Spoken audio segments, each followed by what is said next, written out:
Hello, everybody. Welcome back to another episode of the Five Door Media Podcast. We are in season six. And yes, I am not in our normal studio today. I am traveling this week. So you got me on the road. But this week or this season on the Five Door Media Podcast, we are diving into one of the biggest pain points for cleaning business owners: hiring and recruiting. If you've ever felt like you're doing everything right, but you still can't seem to build that reliable team, the season is for you. We're talking to the leaders who have actually cracked the code on people, how to find them, lead them, and keep them. Today's guest is someone whose story is as real and gritty as it gets. Chris Mondrago is the founder of Bumble Bee Cleaning and the creator of Seven Figure Cleaning Blueprint. He didn't just build a business, he built a system. After facing early setbacks and financial struggles, Chris turned it all around by focusing on operations, automation, and most importantly, people. Chris now helps other cleaning business owners scale smarter, build stronger teams, and avoid the painful hiring mistakes he had early on. If you're trying to build a team that actually shows up and stays and grows with you, this conversation is going to be a masterclass. Chris, welcome back to the show. We're so happy to have you with us again. Drew, what a great introduction, man. Thank you. You got me excited, and thank you for inviting me for the second time. I really enjoyed the first conversation, and hey, I'm here to drop some knowledge. Hopefully, there's more people that can take advantage of these tips, and then they can improvise their hiring methods and also hire 18 players. Absolutely. Going to be a really great conversation. This season has been a really good one so far. A lot of great guests, a lot of great information. Because, like I said in the intro, this is easily one of the things we hear about the most from cleaning business owners, especially on the marketing side, right? Like, if we're bringing them leads, we're helping them close deals, we're helping them grow as a company. Sometimes that staffing becomes an issue to keep up with the growth of new clients and new business coming in. So, I knew this was a topic we had to talk about, so excited to have you here. Let's jump into it. You've been, and why I love you being in this conversation so much is you own a cleaning business, and then you're also and you're running this group and this training for cleaning business owners. So you hear stories, not just your own, but from stories all over the country as well. And like you've been in the trenches of the cleaning industry for a while now. When you talk to owners today, what's the number one hiring challenge that you're hearing they're up against?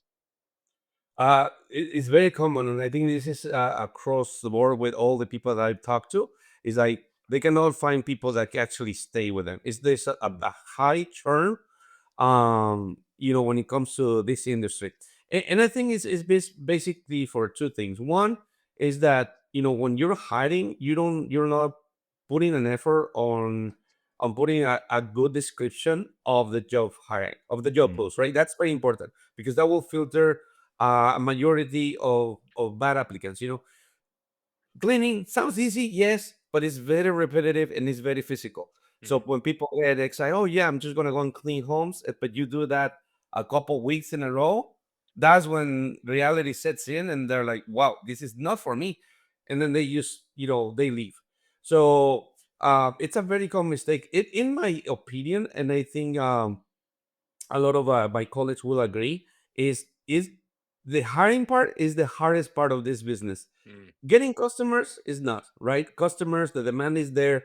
If you have a nice website, you have marketing, you can attract customers all day long. But the problem, really the problem, is to have a solid team that actually can help you grow and stay with you for a long time. Yeah, it's the same answer we've been hearing a lot so far in the conversations this season. That churn is hard. You do have people that you have high hopes for. You hire them, the interview goes well, maybe even their training goes well.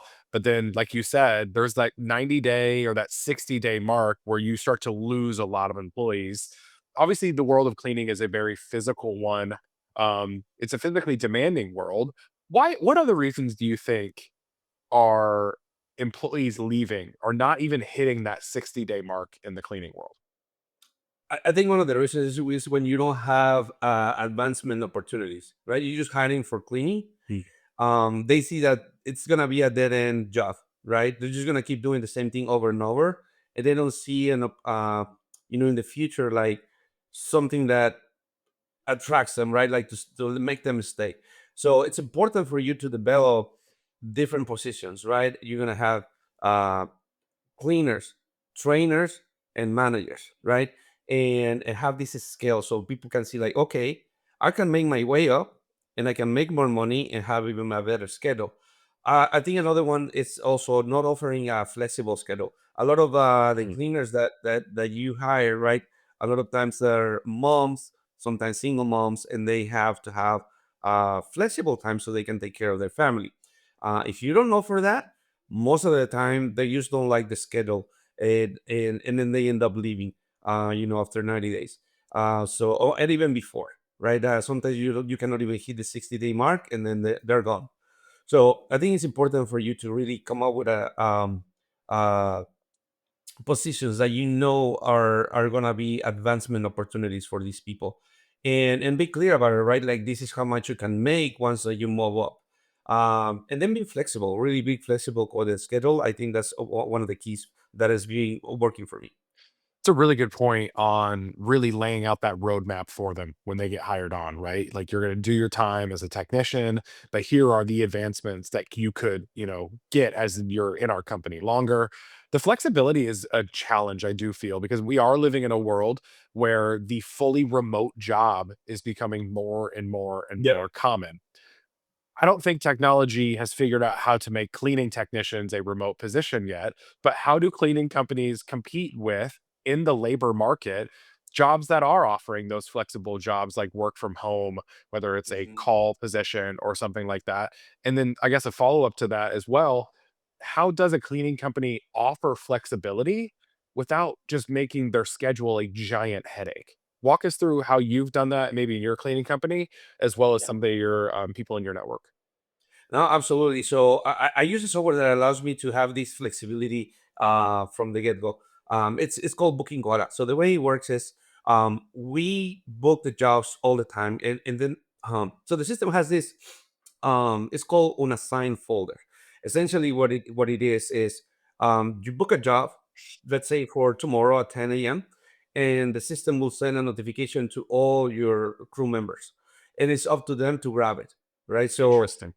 yes, it's kind of like a Uber, right? Like Yeah. think about it. So when someone requests a job, then it sends the signal to drivers within the proximity, and it's up to them to grab it. So that's how we operate, right? We do have some people that have a specific schedule, but it's usually management, right? And the Sure. trainers, they have to be there. But the cleaners, they really have the liberty of grabbing the jobs. If they don't want them, they can just reject them. And this is how I'm able to offer this flexibility, right?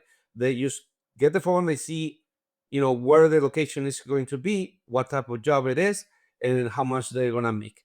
And then it's up to them to grab it or reject it. So you said that was Booking Koala, correct? Booking Koala, that's right. Gotcha. Yeah, shout out Booking Koala on the show today. Love it. That's right. Awesome. Let's move to just the topic of how to be able to be attracting the right candidates, right?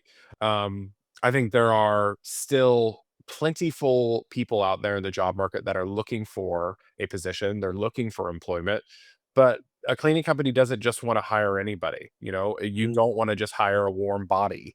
How do Yeah. cleaning companies, attract those right candidates?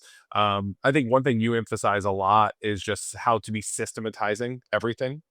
Mhm. How are you seeing hiring being systematized? And what does a repeatable and effective recruiting system look like for a cleaning business today, in our world? Fantastic question, man. And this took me a while to really develop. Back in the day when we were starting, we created a manual. It was a PDF manual with instructions saying, hey, how to do a move out, how to do a deep cleaning, how to do a recurring service. And it will have the steps, right? But it was fairly thick. And as we know, most people don't like to read. And then I will just, I will hire someone, I'll have the interview, say, hey, here's the cleaning manual, take it, read it, and then tomorrow I'm gonna send you with a team so you can, get trained on the field. That right there, it cost me thousands of dollars on the long term because since they're getting paid by the hour, if you put someone new with a team, they're just gonna drag them. They're constantly gonna be skipping areas or not doing it Sure. correctly. So the leaders have to come back and reclean and train them on the spot.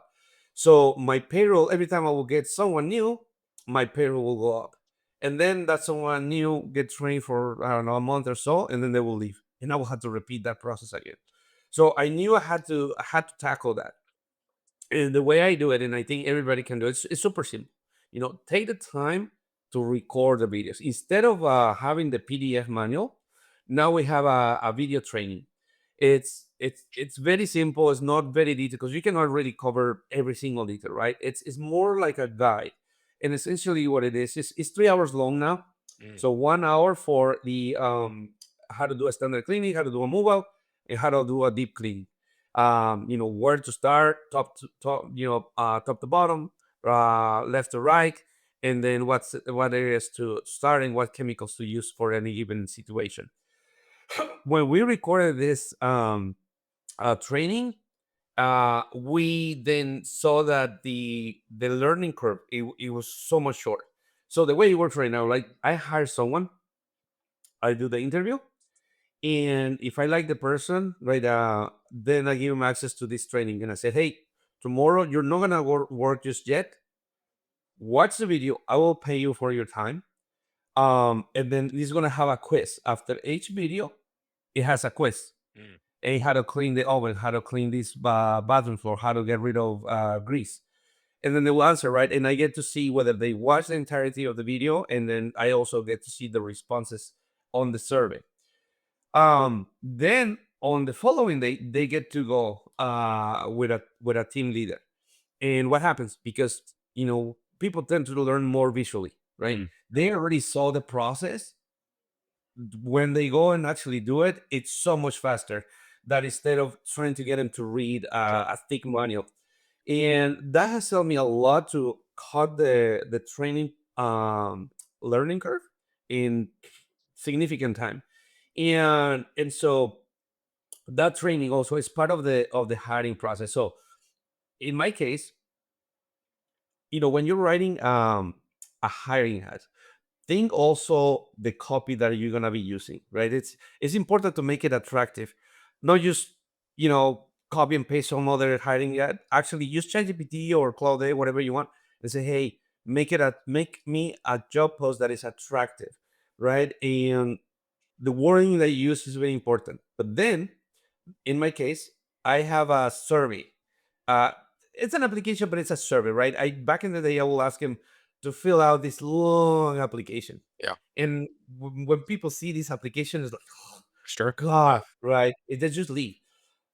To create a survey, there is many softwares out there. I use High Level to Yeah. do this, and so I create a service style application. Hey, personal information, name, email address, blah blah blah. Second, hey, do you have experience in the cleaning industry? Yes or no?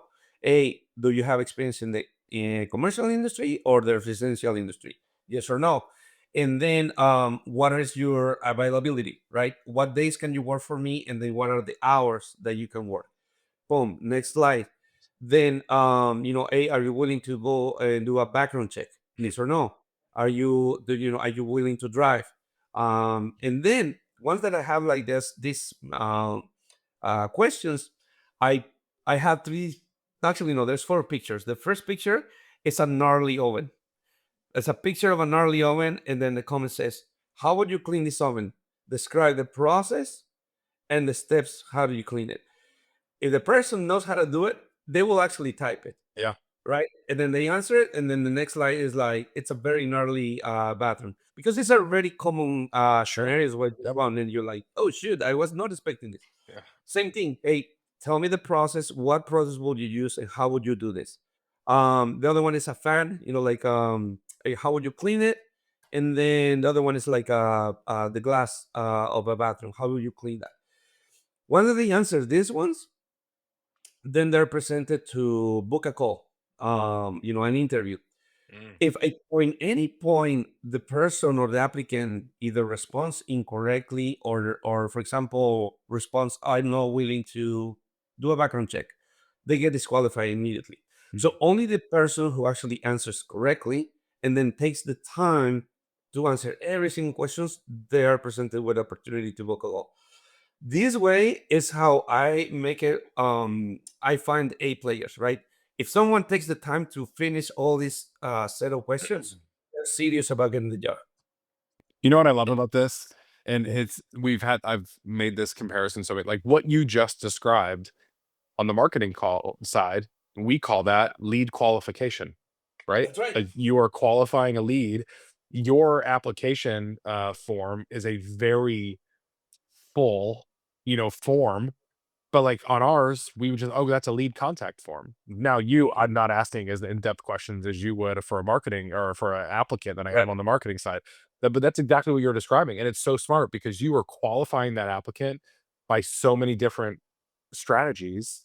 Mhm. And then they get to book an interview, right? And then, Um, that's so smart. And I love the conversation so far we've had this season comparing the hiring funnel to the marketing funnel, right? Because we're mhm. talking about job ads, we're talking about job descriptions, and things like that. The same way we would talk about marketing copy, right, on an ad post and things like that. What are some common maybe? I love your example. That is such a great way to systematize it, and you get all the answers, so you know even before that interview, the same way you would know when you reached out to a lead by phone call. A You 100%. know so much before that interview where they're coming at. Now, if you showed me that gnarly oven, my answer would be like probably throw it out and buy a new one. So I wouldn't be at home. So I for you. But let's talk about like what are some common mistakes that you're seeing owners make when they're posting these job ads, when they're building out their hiring funnels. What are some common mistakes you're seeing? Whenever I hear like nobody's up, applying for my job, I'm like, let's take a look at the job post first. Yeah, And usually it's a very boring, sure. very generic. Yeah, It's like you need to think about how you're gonna make it exciting. Like you really want to attract good people. And if you're just gonna copy and paste a generic job post, yeah, people are just gonna skip it and not even read it. So don't make it too long. Make it short to the point. Especially talk about being flexible, how much they're looking to make, and the advancement opportunities. If you do this, say, hey, click on this link, send them to a funnel, and then pre-qualifying. yep, I'm telling you, and then as a tip, right? I use Indeed. It, guys, use Indeed, but don't use the pay version because when you're creating the job post, it will always ask you, "Hey, put $40 or something along that." Scroll down a little bit, and right at the bottom says, "No, thank you." Click that, yeah, and then what I do, I post the job every other day with a different title. The title also is very important, so that way Indeed doesn't I guess, the text that is a duplicate. So you want to modify it a little bit and post them for free and watch your calendar will get filled with applicants that are really good. Now it's just a matter of do the interview. And as a last tip, right? A high for attitude, not for skill. The skill you can train it, but attitude, it's everything. yeah. So true. Especially in the cleaning world where like we've talked about, like it's not an easy job, right? It is not a cakewalk to be a cleaning technician for a commercial or residential cleaning company. So you have to Mhm, find those people that from the get-go, they're gonna have the right attitude, they're gonna have the mindset, they're gonna be mhm. gritty enough to like put up with this job. Um, That's right. that's so true. And yet, yeah, like having that right job description, having that right job ad, but even just having that funnel set up properly. I think when you talk about with the go high level form, I'm a big fan of Jot form. I think they make some really great. That's a great one I too. like Jot form a lot. It's a interactive type of questionnaire that doesn't. It goes quick too.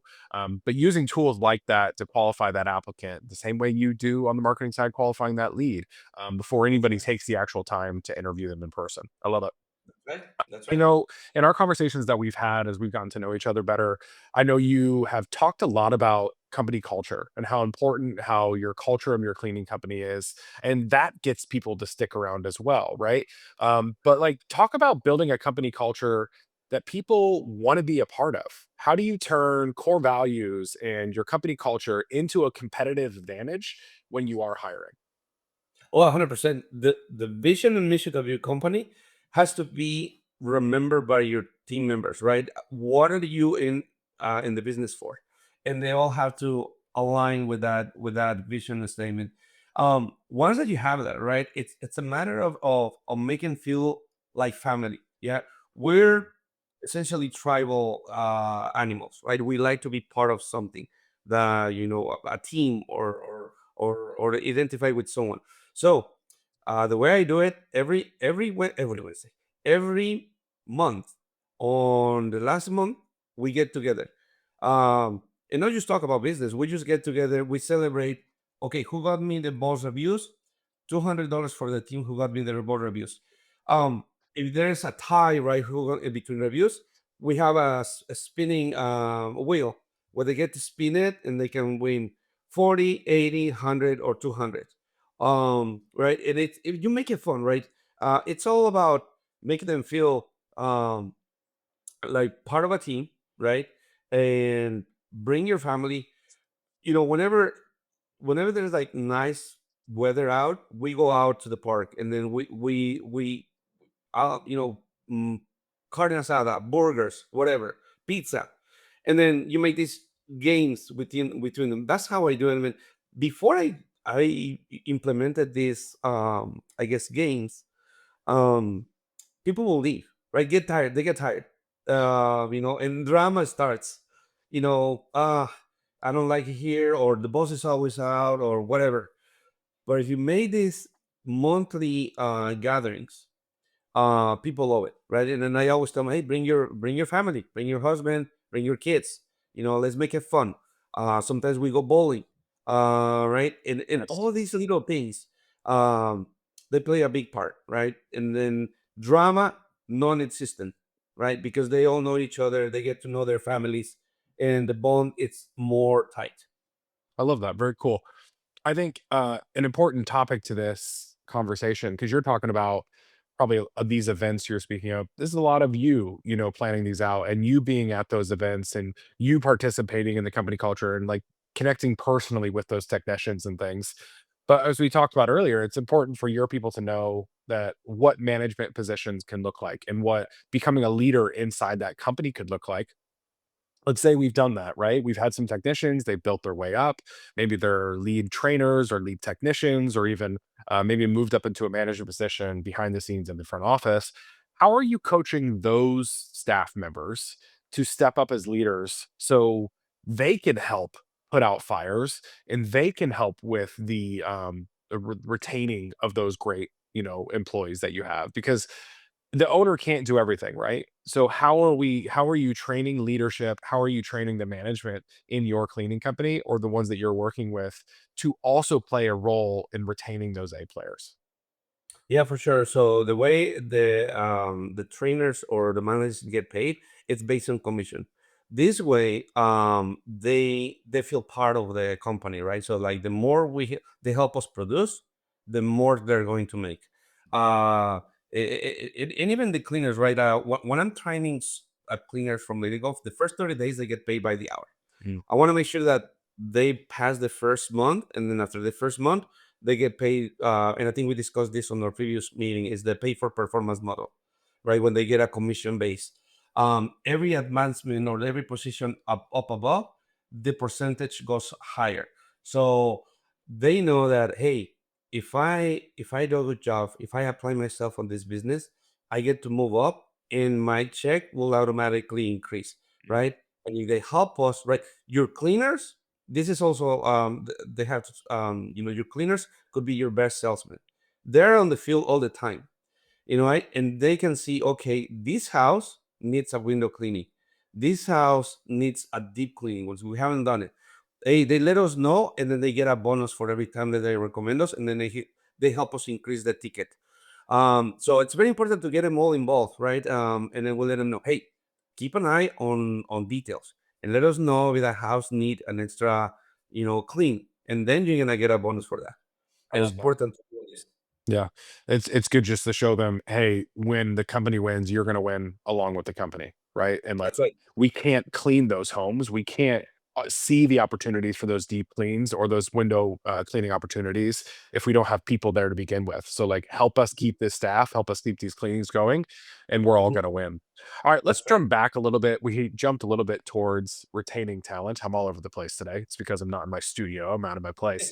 Let's go back to that interview. So we talked a lot about how you are qualifying applicants as they come in using that go high level form, which is super smart.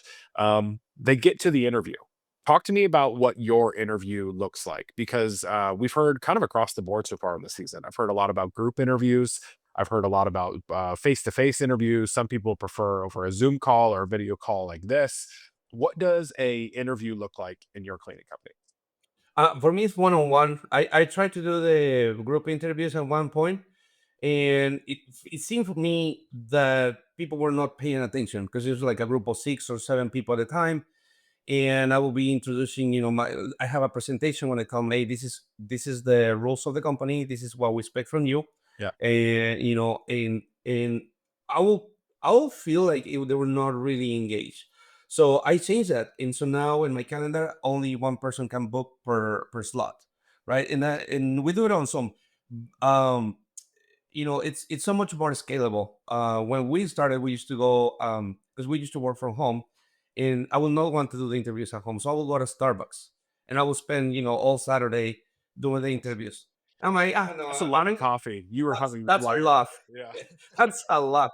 So instead, hey, let's do on over Google Meet, Yeah. and let's talk, and then that way, I get to talk to just one person at a time, and then I can see, once that you talk to someone, you can tell whether this person is going to be a good fit or not, right? I like to say, go with your gut, but also with experience, right? Like I've seen this many times. I hire all the time, and they seem like a great candidate, but then they end up flopping. Sure. So go with your gut, right? And then ask tough questions. Say, what would you do if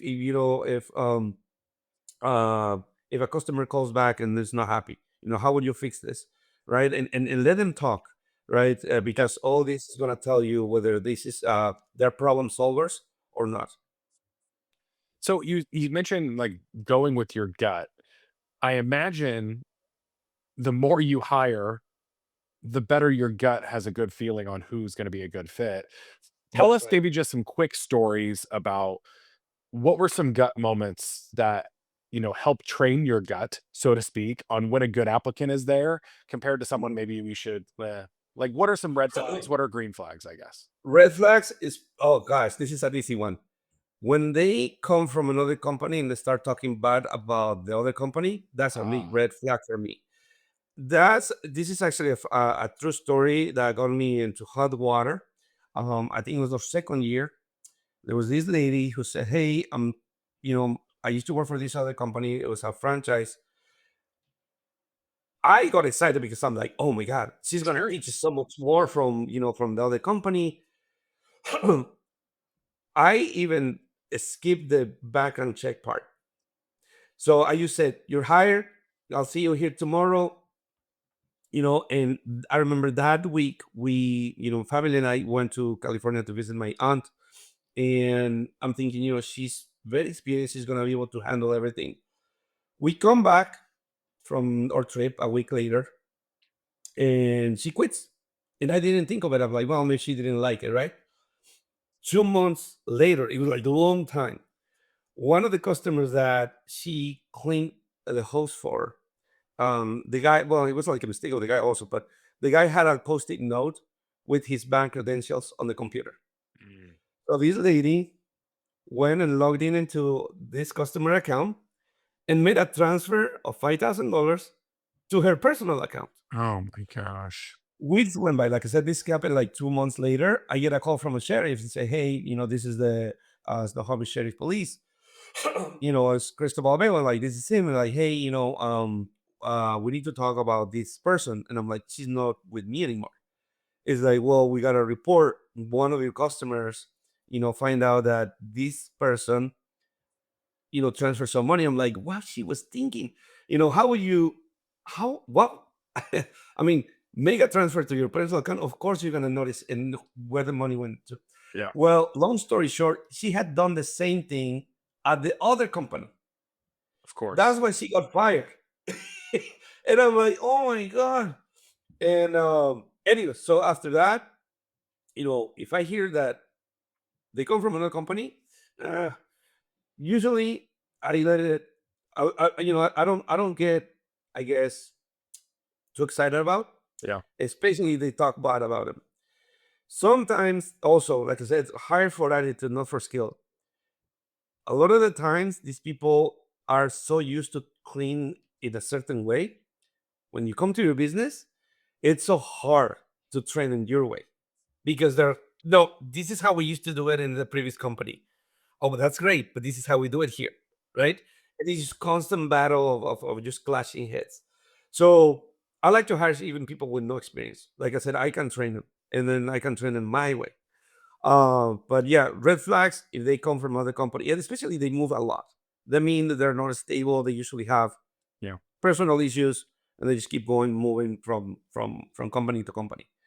Also, they say, "Oh, I used to clean my own customers." That's a red flag, Yep. right? Because sometimes they start poaching you. A customer here, a customer there. So I let them talk. I let them know, say, so your experience. Where have you worked? Blah blah. And then based on those red flags, I decide whether it's a good fit or not. Okay, let's talk about green flags. Those are obvious red flags, which I think the lesson in that first story, you said you skipped her background check, follow the process, right? No matter how good you feel about it, you've got to follow that process and see everybody the whole way through. Those are some solid red flags. What about green flags? What should For the me, looking for? Yeah.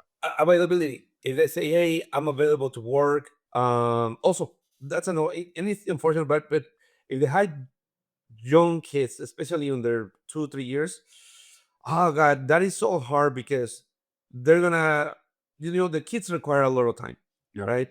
Doctor appointments, you know, um, you name it.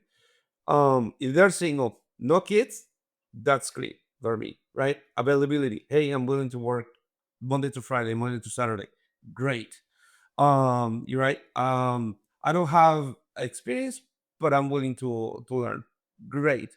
That I love that attitude, right? Like just give me the opportunity and then I'll do my best. For me, those are green flags, right? It's people that really want the job and then they want the opportunity at your company. I love it.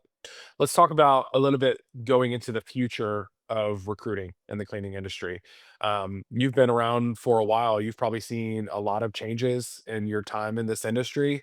When you look maybe like 3 to 5 years ahead, and we started this episode talking about just the competition of job market with jobs that are fully remote and jobs that are really flexible and things like that.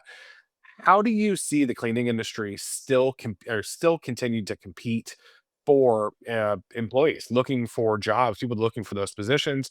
And what do you think the biggest shifts in recruiting will be for the cleaning businesses in this next 3 to 5 years? No, I think you need to, embrace the technology because I see more and more cleaning companies using this type of service, right? Like applications that are online. This is more scalable, right? You can have, like I said, a bunch of ads hiring, and use Indeed, Facebook groups. I also use Craigslist, by the way, on the gig section. It's cheaper than the job section, and you always need to be hiring, even when you're not, even when you're full, you need Yeah. to be hiring, just because of the constant churn, right? But you definitely need to be using some type of technology, because if you stay, the old school way where go to the office, fill an application, then you have to read that, then do an in-person interview, you're gonna be left behind.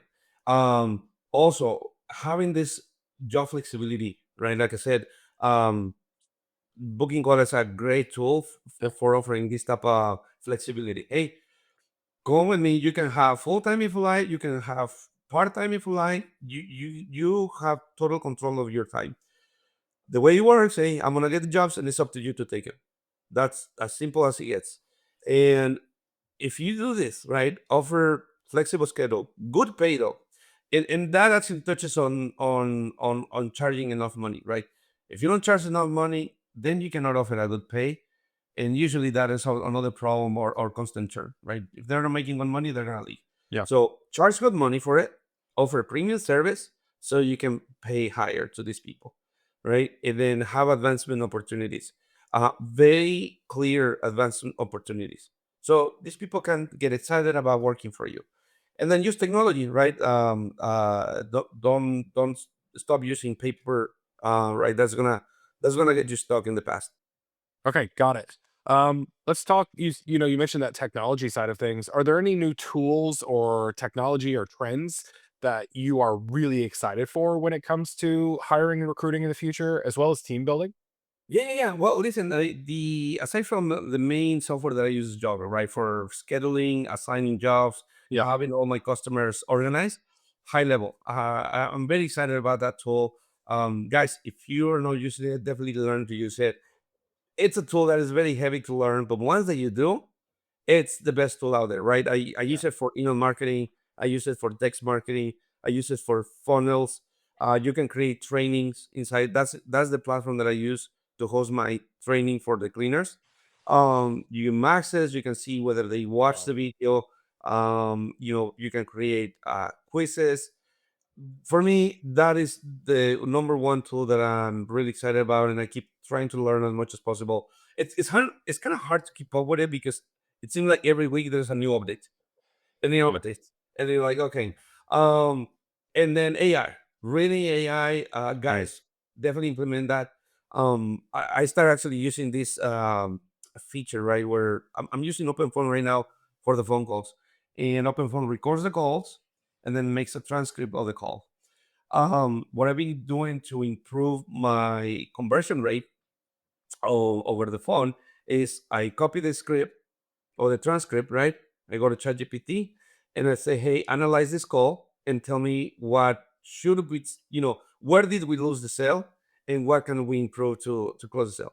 And it will tell you, like, oh, you forgot to mention your guarantee, you forgot to mention this benefits, blah, blah, blah.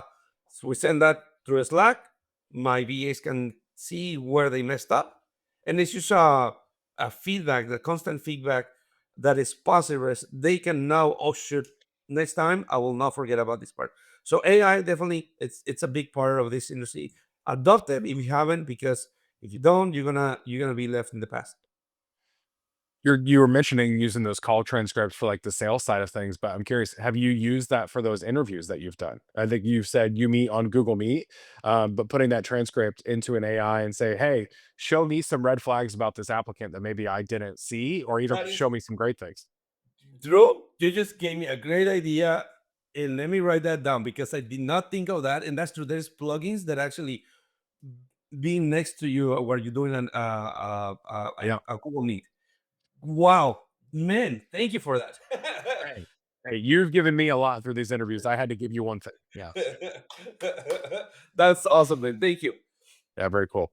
Love it. Yeah. I mean, I think I was talking to somebody the other day, and I feel like the word transcript is going to be like the word of the year in 2025 because I've never cared about call transcripts more than I do now because of how many uses you have using AI if you have that call transcript. It's That's right. mind blowing what value you can get on the sales side when it comes to selling new accounts, but also on the sales side when you're trying to sell new applicants to join your company. I think there's so much benefit too. All right. Perfect. All right. Let's end this episode with something I've enjoyed doing recently, and I'm just calling it like the elevator speech. You've got 60 seconds, right? Let's say you're in a elevator with a cleaning business owner who is maybe listening to this podcast and who is stuck in that hiring loop. I've also referred to it as hiring hell on this Mhm. season. They can't keep people, they can't get people. They feel like just giving up. You've got 60 seconds to talk to them. What do you sell 'em? Gosh, I will tell a guy, hey, listen, I know you're struggling to find good people, but what you need to do is very simple. It's just create a video training. That's it, and then create a funnel. Like I said, I will say go to. You can use any software. You can just fill out, jot form, high level, whatever you're more comfortable with, and convert your old school application into a digital application and make it a survey, right? Make it interactive. If you do this, it sounds very simple and you might think that it's not going to work, but if you take action and you do it, you will see that this application will pre-qualify your cleaners, and then you end up with very good applicants that you're going to be very happy with. Love it. Hey, Chris, thanks again for being a part of this conversation and coming on the show today. I really appreciate your time. As always, your feedback is very practical, honest, and packed with lessons for anyone that's trying to better or build a better team in their cleaning company. For folks who are interested in learning more from you, or learning more about you, or diving deeper into what you're doing with the cleaning industry right now, where do they go? You go to my website, cristobalmondragon.com, or my social media, Cristobal Mondragon on Instagram, and chris.mondragon45 at Facebook. You can send me a message, DM, go to my website, and send me a message. I'll be more than happy to help you. I love it. Yeah, we'll put all that stuff in the details and the description of this podcast too. So, Chris, thanks for being here. And listeners, thank you for listening or watching another episode of the Five Door Media podcast. If this episode helped you rethink your hiring approach, send it to another business owner that you know who is in that grind of hiring right now, and maybe they could get some value from this as well. Because if there is one thing I've learned, this industry is so tight knit. So you probably know six, seven people that popped up in your head that could also get some value from this episode from Chris today, too. So if we do know anything, no one scales alone and systems don't build themselves. That's right. Thanks for watching, everybody. We'll see you next time.